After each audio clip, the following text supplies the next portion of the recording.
কি হয়েছে? বৃষ্টির মধ্যে কিছু টক টক খেতে মন যাচ্ছে। টক টক এর ভিতরে কি আছে? গরম চা। দেখি, দাও তাহলে টক টক কিছু করে দিই। বাহ, খুবই সুন্দর তো করম চাগুলো। পাকা মনে হচ্ছে তো। এই তো পেকে গিয়েছে, অমনি তো খাওয়া হবে। না, অমনি খাবো না, খুব টক। মাখিয়েই খাবা? ঠিক আছে, তাহলে মাখিয়ে হালকা দিচ্ছি। হালকা। টক। বা মেহেকের লিপস্টিক হয়ে গিয়েছে তো, লাল হয়ে গিয়েছে ঠোঁট। নাও ভালো করে ধুয়ে নাও।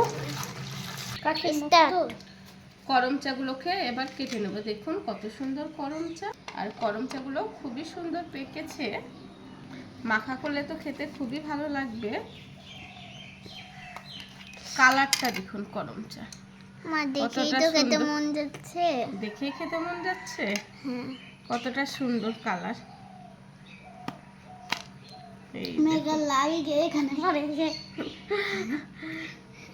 করম চা মাখা খেতে খুবই টেস্ট লাগে। আর করম চাগুলো পেকে গিয়েছে না, আরো ভালো লাগবে। আর মেহেক টক তো এমনিই পছন্দ করে, তাও আবার করম চা মাখা।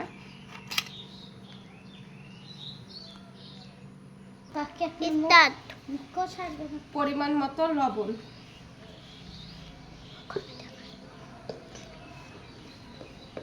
আর লঙ্কার গুঁড়ো।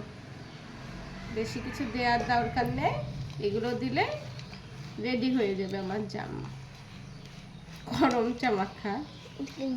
জাম আর করম চা অনেকটা একই রকম। এই দেখো, এইরকমই নরম হয় না। ভিডিওটা ভালো লাগলে লাইক, কমেন্ট আর শেয়ার করে দেবেন। আর করম চা মাখাটা কেমন হয়েছে আপনারা অবশ্যই কমেন্টে জানাবেন। ওকে, চটকানো খেতে আমার ভালো লাগে। আর চটকাইতে হবে না, এবার খেয়ে নাও। কেমন হয়েছে দেখো।